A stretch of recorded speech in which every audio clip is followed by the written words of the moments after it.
Escrever sobre o outro nem sempre é uma tarefa fácil, requer convicção e sensibilidade para construir uma obra muito fiel. E para discutir um pouco melhor sobre isso, eu trouxe o professor Vinícius Batista, da Univale. Professor, a obra que nós vamos discutir aqui é O Mundo dos Outros, né? Do Sérgio Vilas-Boas. Queria te agradecer pela presença. Obrigado, é um prazer estar aqui. Vamos lá então.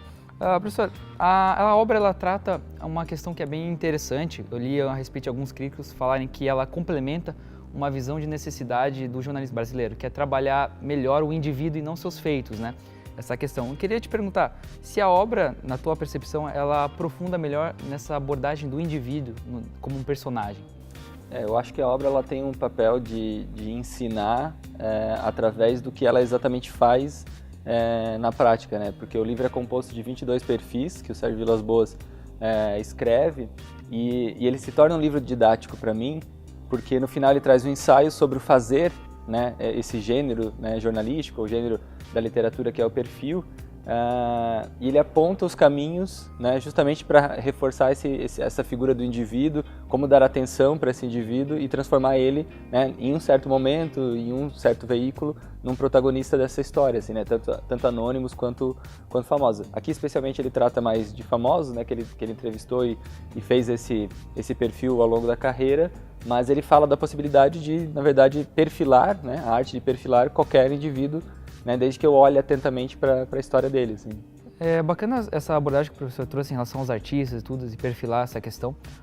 Que elementos o professor acredita que funcionam bem na obra proposta pelo autor? Eu acho que é perceptível, assim, né? É legal porque como ele apresenta o que ele considera ser ideal num perfil, a gente tem no mesmo livro em que ele apresenta a teoria, os exercícios práticos que ele mesmo fez, né? Então, se não houvesse coerência, a gente já poderia acusá-lo aqui nesse momento. Mas quando a gente lê os perfis, né, e alguns especialmente me tocaram mais, que é o caso do perfil do Ferreira Goulart, do Manuel de Barros, que são poetas, escritores que eu gosto muito, é perceber assim, do jeito que ele conduz a entrevista, ele sem uso de nenhuma tecnologia, ele cria um processo de imersão. Né? Então o leitor é transportado para os detalhes, né, do espaço onde essa entrevista ocorreu, para os trejeitos, gestos, né, mesmo eu não ouvindo a fala, eu percebo né, esses detalhes da fala, e eu acho que a grande lição nisso e a coerência do livro mostra que é o contato, né, atento a esse personagem que ele vai escrever posteriormente. Bacana. E eu queria te perguntar, no ambiente acadêmico, né, que colaboração que essa obra poderia trazer para quem estuda, principalmente a comunicação, né, esse entendimento dos perfis? Uhum.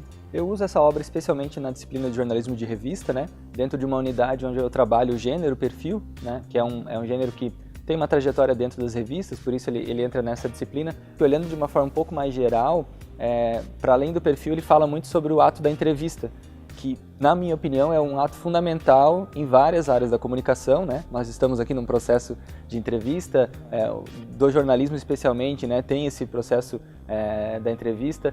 Em algumas disciplinas que eu já ministrei também no curso de fotografia, né? Parece que é só chegar e fazer a foto ou fazer o vídeo, mas o contato ali, né? Então, essa questão... E tem outros autores que eu também utilizo, né? Aproveitando o que o Vilas-Boas fala, que é o caso da Cremida Medina, que ela vai falar que a entrevista não é apenas um instrumento para colher informações e daí, né, fazer o produto que eu tenho que fazer de comunicação, mas ela pode ter uma potência de diálogo. E quando passa de uma simples conversa para um diálogo, ela tem um poder transformador muito maior. Né?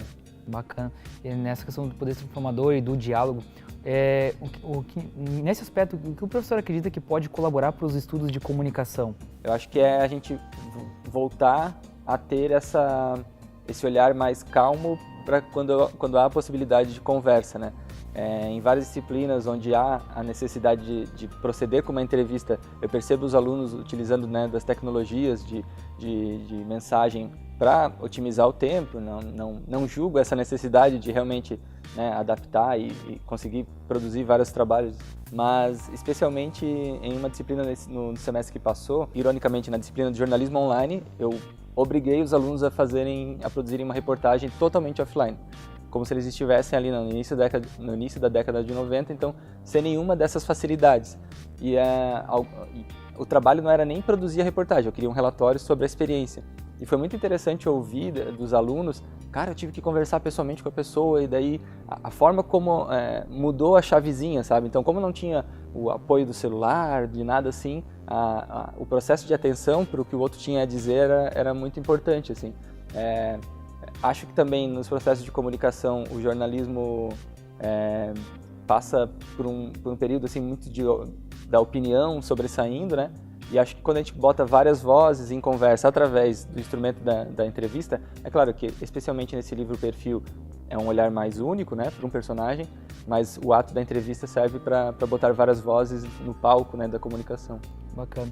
Essa questão de experiência acho que é bem importante ter, porque o digital, embora ele seja mais fácil, ele também cria barreiras, que é essa desaproximação das pessoas com os objetos de estudo, enfim, né? O programa 28 fica por aqui. Queria agradecer a presença de todos, inclusive a do professor, e até a próxima.